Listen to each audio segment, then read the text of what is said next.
Jemaat yang dikasihi oleh Tuhan, berikut kami akan menyampaikan informasi bagi jemaat Tuhan yang ingin memberikan persembahan atau perpuluhan di Gereja GPDI Maranatha Nilakandi melalui transfer ke rekening BCA dengan nomor 0201459817 atas nama Ava Valerina atau Septiana, atau scan barcode gereja kita melalui BCA Mobile. Juga dapat melalui beberapa aplikasi seperti Gojek, OVO, Dana, dan Link Aja. Selamat beribadah. Shalom, selamat pagi bagi kita semua jemaat Tuhan yang dikasihi oleh Tuhan. Kita bersyukur pada pagi hari ini kembali kita menghadap hadirat Tuhan. Seberapa banyak yang bersuka cita pada pagi hari ini, mari lambaikan tangan saudara. Berikan kemuliaan yang meriah bagi Tuhan kita. Haleluya. Sebentar lagi kita akan memulai ibadah kita. Kita siapkan hati kita yang terbaik bagi Tuhan. Kita percaya bahwa kasih-Nya sungguh besar dalam kehidupan kita. Kami percaya bahwa Roh-Mu ada di tempat ini.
Engkau berkati kami semua yang mengambil bagian Tuhan. Kami percaya bahwa ada Roh-Mu di tempat ini. Kami juga berdoa bagi hamba-Mu yang menyampaikan kebenaran firman-Mu. Biarlah firman-Mu sampai kepada seluruh jemaat Tuhan dan menjadi pelaku firman Tuhan. Engkaulah kekuatan dalam kehidupan kami. Engkaulah Raja di atas segala raja. Kami mulai ibadah kami ini hanya di dalam nama Tuhan Yesus Kristus. Haleluya. Amin. Puji Tuhan. Haleluya. Kita bersuka cita, amin. Haleluya. Dia naik bukan berarti kita ditinggalkan, namun dia memberikan kekuatan bagi kita, amin. Karena dialah Raja di atas segala raja. Haleluya. Mari berikan tepuk tangan yang meriah bagi Tuhan kita. Haleluya.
Bapak Ibu Saudara yang terkasih, begitu banyak pengorbanan Tuhan dalam kehidupan kita. Dia berikan Roh-Nya dalam kehidupan kita. Mari kita siapkan hati kita yang terbaik bagi Tuhan. Haleluya Yesus.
atas segala nama, yaitu nama Yesus. Nama yang ajaib, nama yang luar biasa, dan nama yang menyelamatkan setiap kami. Tuhan, sebentar firman-Mu dibentangkan urapi hamba-Mu, dan berkati semua yang mendengar firman ini. Kami siap terima firman dalam nama Yesus. Haleluya. Semua umat Tuhan yang siap diberkati Tuhan, sama-sama kita katakan amin.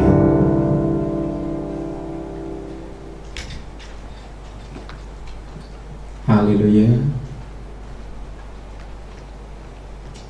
Kita bersyukur buat setiap waktu, setiap kesempatan, setiap perkenanan Tuhan untuk kita bisa datang memuji dan memuliakan nama Dia.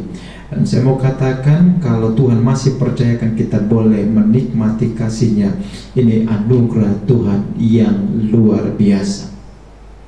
Kita akan coba belajar dari firman dengan satu topik. Mengapa Yesus naik ke surga? Saudara, bahwa hari ini gereja-gereja semua orang percaya sedang memperingati kenaikan Tuhan Yesus ke surga. Kalau kita berpikir, bukankah lebih baik Yesus ada di dunia? Bukankah Yesus lebih baik ada bersama dengan orang percaya? Kalau kita melihat dari sisi kebenaran, selama ada Yesus, maka posisi murid-murid aman, nyaman, tenang. Apa yang mereka butuhkan tercukupi. Katakanlah kalau mereka sakit, ada Yesus yang menyembuhkan mereka. Kalau mereka berkekurangan, ada Tuhan yang akan mencukupkan mereka. Dan kalau mereka dalam tekanan, ada Yesus yang memberikan kelegaan kepada mereka. Dan segala persoalan terjawab karena kehadiran Yesus. Tapi sekarang Yesus akan naik ke surga. Pertanyaan kita, mengapa Dia naik ke surga? Dan Alkitab berkata bahwa memang lebih baik Dia naik ke surga. Nah, pagi ini kita akan coba belajar, saudara, dari sisi kebenaran. Kita coba melihat dari kitab Kisah Para Rasul pasal yang pertama, ayat 1. Hai Theophilus, dalam bukuku yang pertama aku menulis. Penulis kitab Kisah Para Rasul bicara tentang bukunya yang pertama. Berarti kitab Kisah Para Rasul adalah buku yang berikut. Dia katakan dalam bukuku yang pertama. Kira-kira buku apa yang dimaksud? Kita tahu bahwa Kisah Para Rasul ditulis oleh seorang yang bernama Lukas. Maka Lukas berkata, ada satu kitab yang mendahului kitab Kisah Para Rasul. Kitab apa? Kitab Lukas. Nah, di kitab Lukas maka dia katakan, aku menulis segala sesuatu yang dikerjakan dan diajarkan Yesus. Jadi kitab yang pertama yang ditulis oleh Lukas itu menceritakan tentang Yesus dari awal sampai pada saat Dia akan naik ke surga. Dia bercerita bagaimana Yesus lahir ke dunia lewat seorang perawan yang bernama Maria. Dan kemudian setelah dilahirkan, tidak banyak dikisahkan. Usia 12 diceritakan dia ada di bait Allah, dan kemudian di sana dia mengajar. Orang takjub, seorang anak remaja mengajar tentang kebenaran. Dan kemudian setelah peristiwa itu masuk di usia lebih kurang 30 tahun. Alkitab menjelaskan, Lukas menjelaskan dia dibaptis. Nah, setelah dibaptis, dia mengadakan pelayanan-pelayanan. Ada banyak perkara-perkara yang Tuhan Yesus kerjakan selama dia ada di tengah-tengah dunia. Ada banyak mujizat yang terjadi. Ketika Tuhan mengubah air menjadi anggur, ketika orang lumpuh bisa berjalan, orang buta bisa melihat, bahkan orang yang mati Yesus bangkitkan. Segala peristiwa ini, maka Lukas berkata, ditulis dalam kitabnya yang pertama. Tetapi kemudian kemudian dia mati. Setelah dia mati 3 hari kemudian dia bangkit dari kematian. Jadi semua ini dirangkum dan ditulis oleh penulis yaitu Lukas. Maka dia sebutkan, dalam bukuku yang pertama aku telah menulis segalanya tentang Yesus. Ayat yang kedua, sampai pada hari ia terangkat. Sebelum itu, yaitu sebelum Yesus terangkat, maka dia katakan ia telah memberi perintahnya oleh Roh Kudus kepada rasul-rasul yang dipilihnya. Jadi sebelum Yesus terangkat ke surga, ada firman, ada kebenaran, ada perintah, ada hal yang dilakukan, harus dilakukan oleh orang percaya. Maka dia bentangkan tentang apa yang kita harus kerjakan sebagai orang-orang yang percaya kepada dia. Lalu kemudian ayat yang ketiga dia jelaskan demikian, kepada mereka yang menunjukkan dirinya setelah penderitaannya selesai dan dengan banyak tanda yang membuktikan bahwa ia hidup. Sebab selama 40 hari ia berulang-ulang menampakkan diri dan berbicara kepada mereka tentang kerajaan Allah. Jadi saudara, setelah dia bangkit, maka ada waktu selama 40 hari di mana dia masih di dunia. Untuk apa? Menunjukkan kepada semua orang, menunjukkan kepada murid-murid bahwa dia sudah bangkit dari kematian. Dalam arti kata, Yesus yang kita puja, Yesus yang kita kasihi, Yesus yang kita layani, bukan Yesus yang mati, tapi dia adalah memang mati, tapi kemudian dia bangkit dari kematian. Dan dia buktikan kepada banyak orang, 40 hari dia nampakkan diri bahwa dia Allah yang telah bangkit dari kematian. Setelah itu, maka masuk ayat yang ke-9, dikatakan demikian. Sesudah ia mengatakan demikian, terangkatlah ia, disaksikan oleh mereka. Siapa mereka? Rasul-rasul. Siapa mereka? Murid-murid. Siapa mereka? Orang-orang yang mengikuti Yesus senantiasa. Jumlah mereka cukup banyak, dan mereka melihat, menyaksikan dengan mata kepala mereka bahwa Yesus terangkat ke surga. Kenapa saya katakan ke surga? Ayat 11 menjelaskan kemana dia naik. Ayat 11, dan berkata kepada mereka, hai orang-orang Galilea, mengapakah kamu berdiri melihat ke langit? Yesus ini yang terangkat ke surga, dikatakan Yesus ini yang terangkat ke surga. Jadi saya katakan, ketika murid-murid melihat dia terangkat, dia naik. Kemana dia naik? Alkitab katakan dia naik ke surga. Dengan jelas Alkitab menyatakan hal itu. Pertanyaan kita, mengapa dia harus naik ke surga? Mari kita coba belajar memahami, dan kalau kita mengerti tentang hal ini, saya mau katakan bagi saudara, engkau akan bangga menjadi orang percaya, dan engkau akan berkata apapun yang terjadi, jaminan surga menjadi milikmu, milikku, milik kita semua yang percaya kepada dia. Yang pertama, kenapa Yesus naik ke surga? Dan ini kita akan melihat dari kitab Yohanes pasal yang ke-14. Yesus naik ke surga untuk menyediakan tempat bagi orang percaya. Bicara tentang surga, saya percaya kita ingin semuanya ada di sana. Tetapi apakah semua orang akan berkata, aku pasti ada di sana?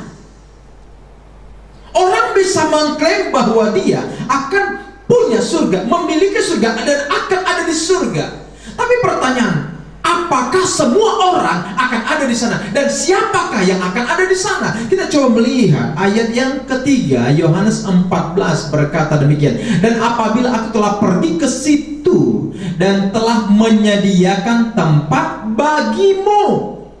Siapamu? Orang yang bersama dengan dia. Siapamu? Rasul-rasul. Siapamu? Orang yang sungguh percaya kepada Yesus Kristus sebagai Tuhan. Maka Tuhan katakan, aku sediakan tempat bagimu. Aku pergi ke surga karena aku di sana merintis jalan untuk menyediakan tempat bagimu, bagi orang yang percaya. Sebab itu saya katakan, bicara tentang surga, iman percaya kita harus yakin bahwa surga menjadi bahagian kita kelak. Kita tidak berkata, kalau Tuhan berkehendak, saya katakan Tuhan pasti berkehendak. Surga akan menjadi bahagian kita. Dan dari ayat ini saya katakan tidak semua orang akan ada di sana. Tidak semua orang. Sebab itu Yesus katakan, aku ke sana untuk menyediakan tempat bagimu. Mu adalah orang yang sungguh percaya. Maka ayat ini berkata, ia akan kembali. Ini bicara tentang kedatangan Tuhan kali yang kedua. Ia akan kembali. Dari poin yang pertama, ia akan datang kembali. Kali yang pertama Yesus datang ke dunia, tapi kemudian dia naik. Lalu dia berkata, dia akan datang kembali. Ayat yang ketiga menjelaskan, dan apabila aku telah pergi ke situ dan telah menyediakan tempat bagimu, aku akan datang kembali. Ini bicara tentang kedatangan Tuhan kali yang kedua. Kali yang pertama telah terjadi, tetapi ada penantian kita, yaitu kedatangan Tuhan. Pada kali yang kedua, dia akan datang kembali. Untuk apa? Menjemput orang-orang kudusnya. Untuk apa? Membawa saya dan saudara, membawa gerejanya, membawa orang yang percaya. Bagian yang kedua dari bagian ini, dia berkata, Yesus ingin bersama-sama dengan orang yang percaya. Jadi saya katakan, dia akan datang kembali untuk membawa kita ke sana, karena dia ingin saya dan saudara ada bersama dengan dia. Ayat yang ketiga dikatakan, supaya di tempat di mana aku, Yesus, berada, supaya di mana Yesus di kediamannya di surga, maka orang yang percaya pun dia katakan, aku ingin engkau juga ada di sana. Jadi saya katakan, bicara tentang hati Tuhan, maka hati Tuhan adalah, kerinduan Tuhan adalah supaya semua yang percaya kepada dia jangan sampai gugur dalam perjalanannya, tetapi satu kali kelak kita berkata, saya ada di sana bersama dengan kekasih jiwa kita, Yesus Kristus Tuhan kita.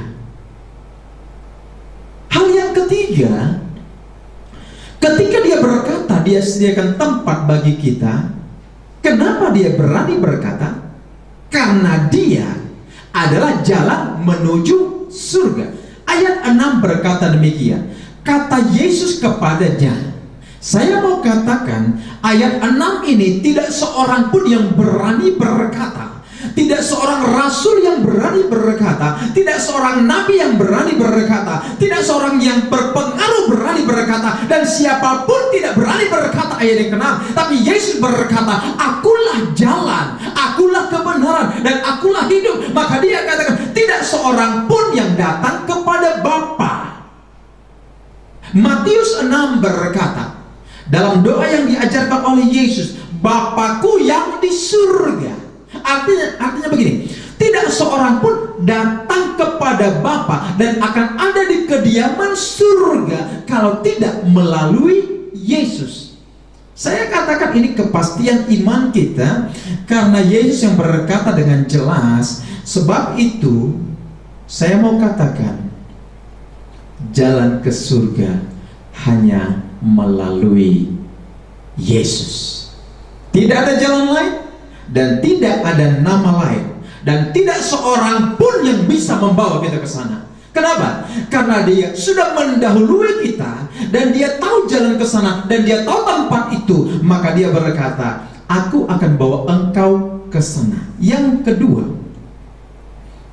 untuk apa Yesus naik ke surga? Supaya Roh Kudus turun, supaya Roh Allah turun. Dia katakan, adalah lebih baik aku pergi ke sana, surga, supaya apa yang Bapa janjikan, yaitu Roh Allah turun, ada bersama, menyertai orang percaya. Coba kita melihat dalam ayat ini, Kisah Rasul pasal pertama itu menjelaskan Pada suatu hari ketika ia makan bersama-sama dengan mereka, ia melarang mereka, siapa mereka? Yang bersama dengan Yesus, dilarang meninggalkan Yerusalem, dan menyuruh, ada perintah supaya mereka tinggal di situ dan menantikan janji Bapa. Apa kira-kira janji Bapa? Ayat 5, sebab Yohanes membaptis dengan air, tetapi tidak lama lagi kamu akan dibaptis dengan Roh Kudus. Sebelum Yesus terangkat ke surga, dia berkata, ada pembaptisan, yaitu pembaptisan air sebelumnya, dan sudah terjadi. Tetapi dia katakan, pada waktu dia akan naik ke surga, maka janji Bapa, yaitu turunnya Roh Allah, Roh Kudus, maka itu akan terjadi. Roh Allah akan membaptis gereja, membaptis orang yang percaya kepada dia. Alkitab katakan, Roh itu akan turun ketika dia naik ke surga. Sebab itu saya katakan bahwa dia memang harus naik ke surga supaya Roh Allah, janji Bapa yang akan bersama dengan kita, itu terjadi dan dinyatakan. Pekerjaan Roh Kudus dari Yohanes ke-14, yang pertama itu sebagai penolong. Kenapa dikatakan sebagai penolong? Karena kita jujur berkata, kita nggak mampu menghadapi segala sesuatu. Manusiawi kita ini lemah. Bahan baku kita terbuat dari apa? Debu, tanah liat adanya. Bahan baku akan menentukan kualitas dari satu produk. Kalau kita bangga siapa kita? Hanya debu adanya. Lalu apakah dengan debu ini kita berkata dan kita bangga, kita kuat dan mampu menanggulangi semua? Tapi Alkitab berkata, ada Roh Allah bagi orang yang percaya sebagai apa? Sebagai penolong. Yohanes 14 ayat yang ke-16 berkata, aku akan minta kepada Bapa dan ia akan memberikan kepadamu seorang penolong, itulah Roh Kudus. Jadi saya katakan, Roh Allah, Roh Kudus yang bersama dengan kita, dia adalah penolong bagi saya dan saudara. Ketika kita tidak mampu menjalani hidup, ketika kita mungkin meratap dengan keadaan yang kita sedang alami, di saat itu ada peran Roh Allah yang memampukan kita untuk mampu tegak berdiri, yang memampukan kita, yang membuat kita bisa berkata, ada Allah yang menyertaiku. Dan saya katakan bagi saudara, banggalah kita sebagai orang yang percaya, karena Tuhan pergi dan ada di surga, tetapi dia tidak tinggalkan kita. Dia berikan Roh-Nya, Roh Kudus yang akan bersama dengan kita sebagai penolong. Yang kedua, Roh yang dari Allah itu menyertai. Artinya bersama dengan saya dan bersama dengan saudara. Dalam Matius 28, Yesus katakan, ketahuilah, aku menyertai engkau sampai pada kesudahan zaman. Artinya sampai berakhirnya dunia. Yesus berkata dia akan bersama dengan orang percaya. Lalu kita katakan begini, bagaimana dia menyertai, dia naik ke surga? Maka Yohanes 14 memberi jawaban. Dia menyertai kita lewat Roh Kudusnya, bersama dengan gereja, bersama dengan saya, dengan saudara, dan berdiam di dalam kita. Benarlah Alkitab, benarlah firman. Dia berkata, aku menyertai engkau sampai pada kesudahan zaman. Dan yang ketiga, peran Roh Allah, dia akan menghiburkan kita. Saudara, pada waktu Yesus mati, saudara baca dalam Alkitab, murid-murid orang yang sangat dekat dengan Tuhan, yang mungkin berkata kualitas imannya pasti tinggi. Kalau orang yang disebutkan murid rasul, mungkin kita berkata kualitas imannya di atas banyak orang, karena mereka orang pilihan secara khusus. Tetapi kalau saudara baca, ketika Yesus mati dan dikuburkan, ada murid-murid yang merasa kecewa. Dan saat mereka berkata, dulu kami mengharapkan dia akan melakukan A, B, dan C, banyak hal yang akan lakukan, tapi sekarang dia mati.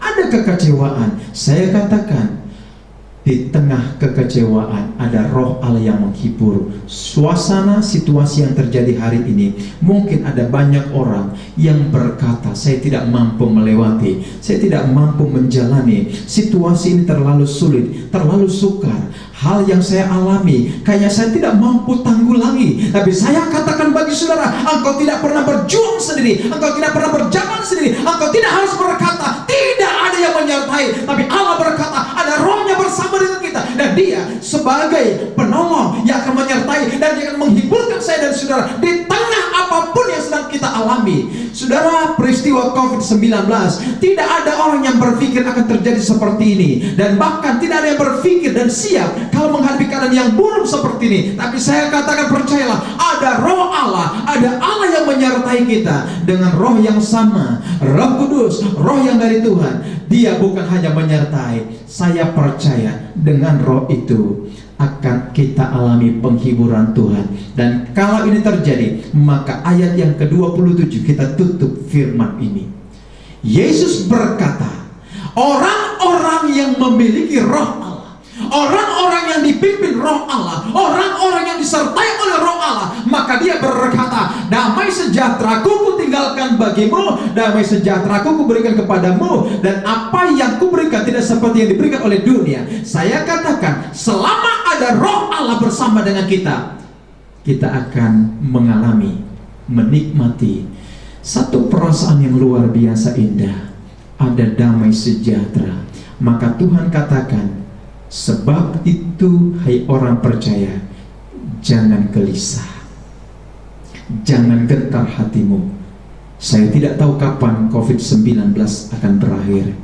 Yang saya percaya pasti akan berakhir. Saya katakan bagi saudara, sesukar dan sesulit apapun, ada roh Allah yang menyertai. Ada roh Allah yang akan menghiburkan kita. Ada roh Allah yang akan memampukan kita. Kita hampiri Tuhan, kita datang kepadanya. Ada roh Allah yang hidup, yang akan menyertai kita, bersama dengan kita. Dan saya percaya dengan roh itu kita kuat.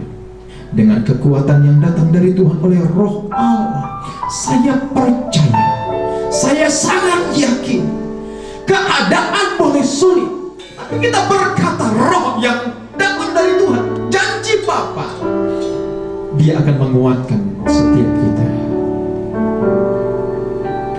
Rohmu yang hidup penuhiku, mengalir dalamku,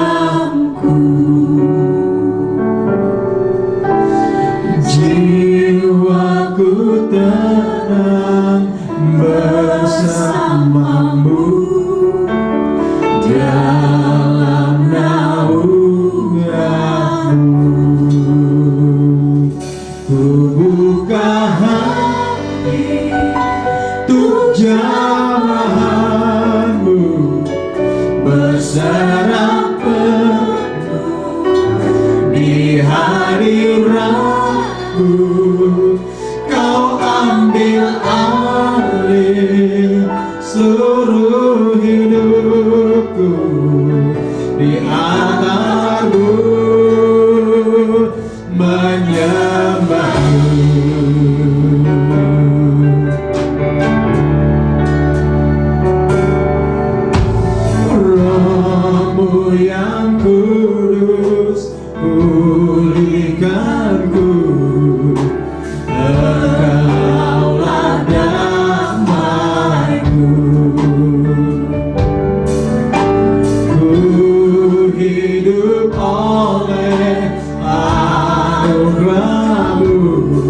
jiwaku tenang bersamamu.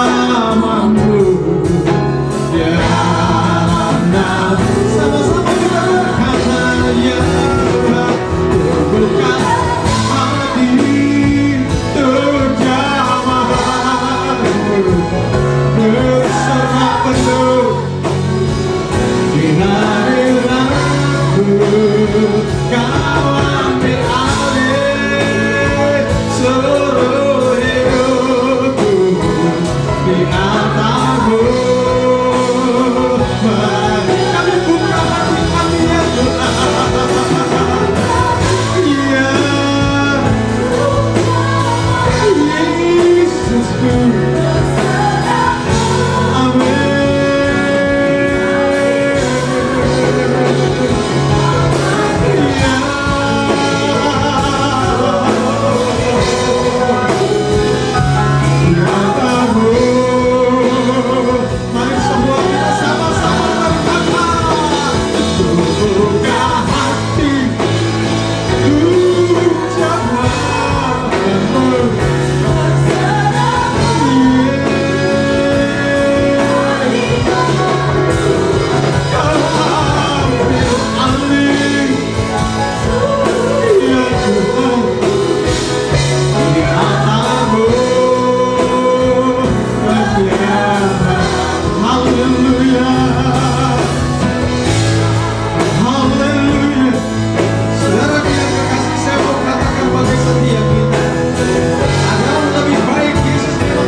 Yakinkan setiap kami ya Tuhan.